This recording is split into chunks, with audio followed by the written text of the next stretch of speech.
Peloponnesos is an unmissable part of Greece. You cannot visit Greece and not visit Peloponnesos. The coastline, the history, the archaeological sites. If you only have time to visit one part of the Greek mainland, Peloponnesos is the place to visit. For those of you who watched my previous videos on Peloponnesos, where I focused in on particular regions, welcome back. I hope you enjoy this shorter, condensed version. For those of you who are new to this video, and maybe even to this channel, welcome. I hope you enjoy the personal top 10 choices that I made during my road trip through the Peloponnesian Peninsula on my road trip in the fall of 2023. For those of you who are new to this channel, I want to suggest that you take a couple of minutes and watch the 5-minute short overview video of Peloponnesos that I created and that is already available on my YouTube channel.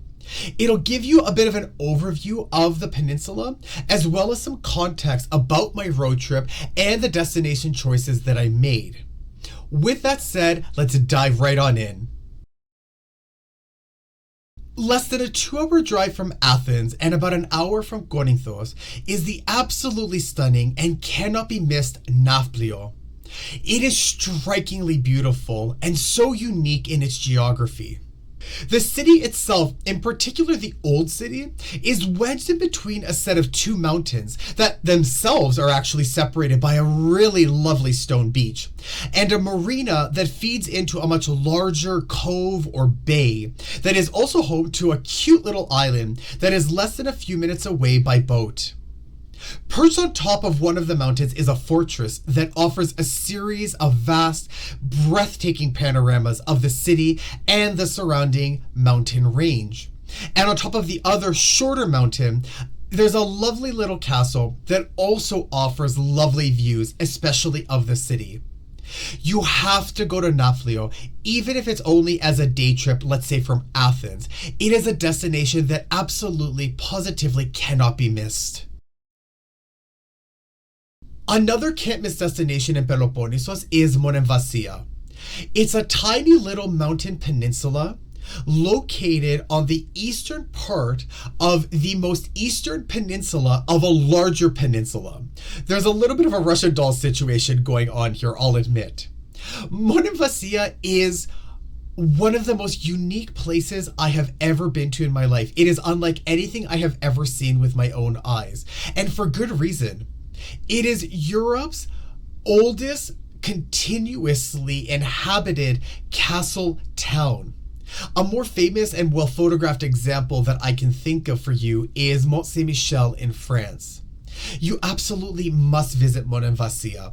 Monemvasia consists of a large, mostly flat-topped mountain and a small town that hugs the lower part of the southern slope and shore, all of which is connected to Peloponnesos by a thin, narrow bridge. When you visit Monemvasia, and you have to, be sure to take some time to wander through the town's maze-like walkways, enjoy a frappe or snack, and take some time to take in the unique desert-like palette of the town's architecture. And maybe even take a dip in the water if you're brave and so inclined.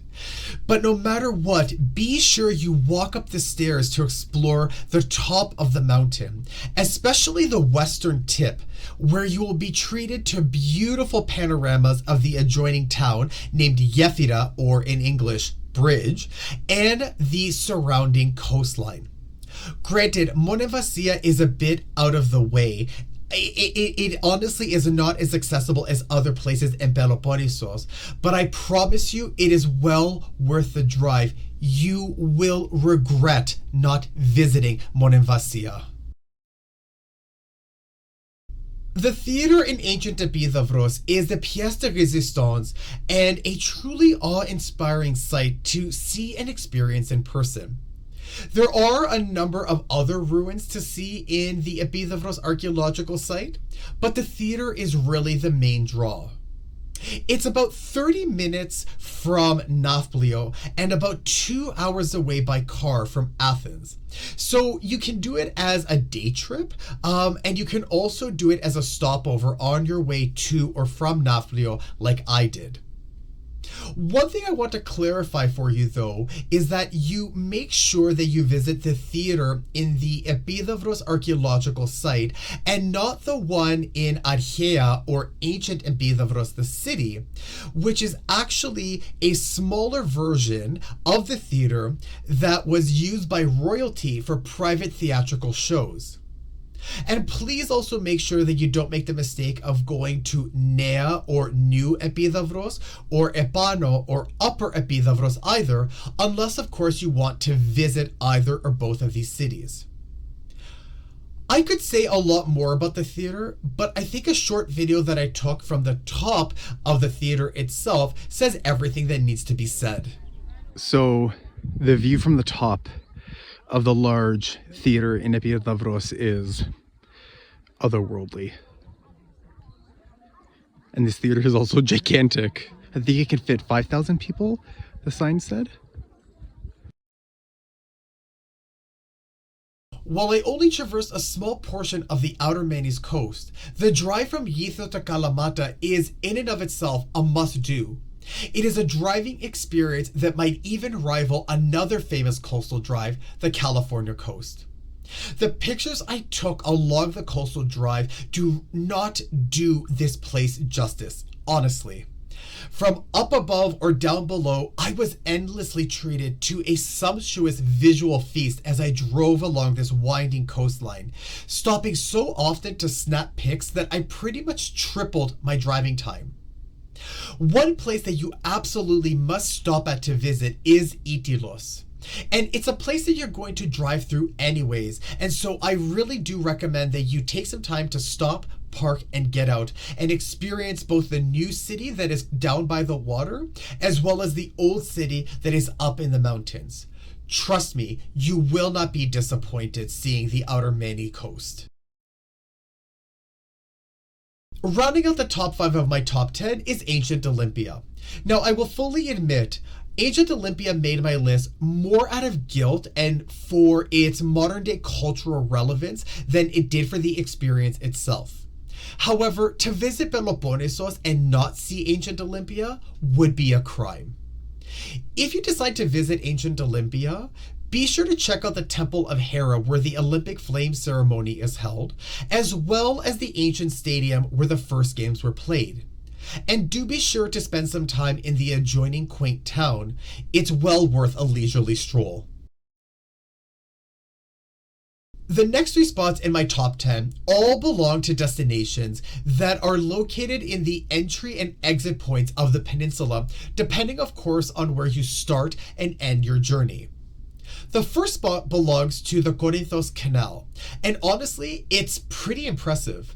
It's only about an hour from Athens as well as from Nafpaktos, and given that you need to cross the canal to get into or off of the peninsula, I say stop, park, get out, stretch your legs, use the bathroom, get a coffee, get a frappe, and take a few pictures of this pretty inspiring and impressive sight.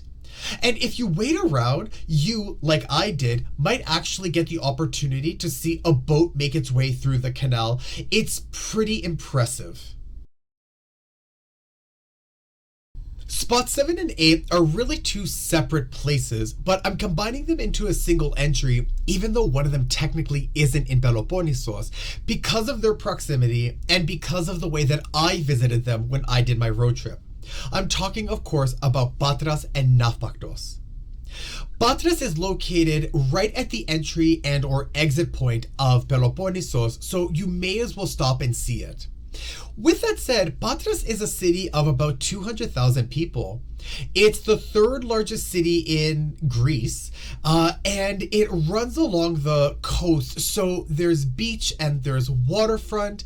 There's also a park that runs up a large mountain in the city center that gives you great views of the mountains across the Gulf on the mainland. And the park also houses a cute little castle and fun kind of space-themed cafe. There are the famous St. Nicholas steps that are really great to walk up during sunset. And there's also St. Andrew's Church on the southern end of the city center that at night carries a kind of heavy kind of gravitas that is really compelling to see in person.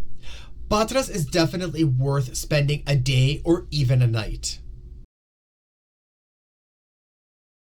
Nafpaktos is a lot smaller than Patras, and it's technically located on the mainland and not in Peloponnesos. But I'm pairing it together with Patras because I think you can and should see the two cities together. The main draw of Nafpaktos is the Venetian port, which is now encircled with a variety of restaurants. But if you have time, you should make your way up to the top of the mountain to see the castle as well. The views from up above are well worth the deceivingly intense upward trek. It's honestly not the easiest vertical walk to do, I speak from experience.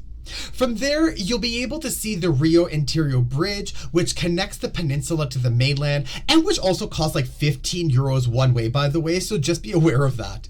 And you'll also be treated to a panoramic vista of the sprawling coastline of both the mainland and of Peloponnesos as well. Due to time constraints, I almost skipped Nafpaktos, and in all honesty, after visiting this charming town, I would have kicked myself if I did. Do not miss Nafpaktos. Kalamata is a mid-sized city of about 50,000 people. And although the city itself isn't much of a standout, its location on an extended beach coastline, one that is also surrounded by these tall, powerful mountains, makes it a draw in and of itself, whether or not you actually get into the water. Now, besides the surrounding landscape, I will say that the most interesting part of Kalamata, for me at least, were the large number of Batman symbols that were randomly spray painted all over the city, which to this day I honestly haven't been able to figure out. If you do a similar road trip like mine and end up driving through the outer or even inner Mani Peninsula, you will very likely end up in Kalamata, which is located just outside the geographical region of the Mani Peninsula. And so I say you may as well stop and spend a bit of time there. And if you figure out why Kalamata is Greece's Gotham City, please feel free to advise me below in the comments. I am genuinely curious. Last on my list is Kyparissia. Kyparissia wasn't supposed to be anything more than a place that I slept after visiting another part of Peloponnesos. However, due to inclement weather, I decided to skip my tour of Koroni and Pylos, and instead I drove straight from Kalamata to Kyparissia.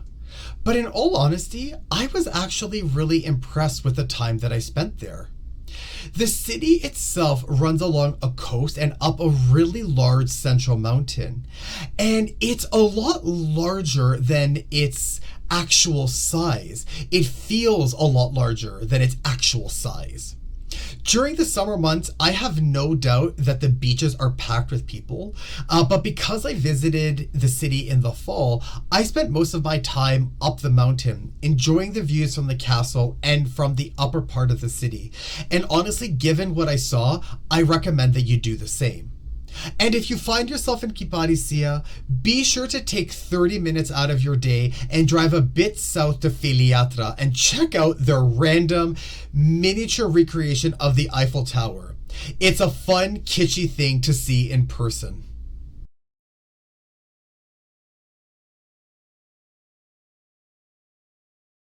I say skip it if it's not summer and if you're not going to go to the beach. But if you're going to go to the Corinth Canal, it is only around a 15-minute drive. So if you decide to go see Corinthos, the city, just make sure that you go and see the Pegasus statue that's located in the city's main waterfront square. It's pretty cool to see in person. Skip it. Period. Sorry, not sorry. If anything, drive up the adjacent mountain and get a view of Tripoli from up above. Honestly, that's the best part of Tripoli. Sparti has an ancient archaeological site that I honestly didn't visit, so I can't speak to it. And similar to Kalamata, although the city itself is enjoyable, there isn't anything unique there to really draw you in or to warrant an extended stay. But hey, if you're like me and you're doing a road trip and you're gonna drive through the city, I say stop for a short visit anyways.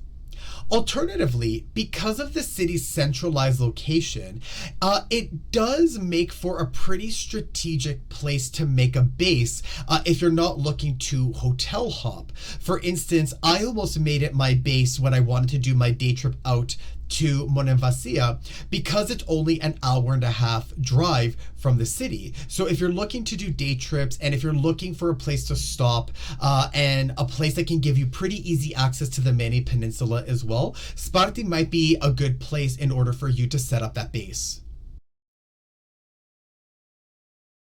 Last but not least is Gytheio. Gytheio is pretty, but it's also pretty small. There's basically a single waterfront street that runs along the port and marina, so you may end up driving through the city depending on the chosen route that you take. But it's a cute enough town to warrant what I would call a stop and stroll.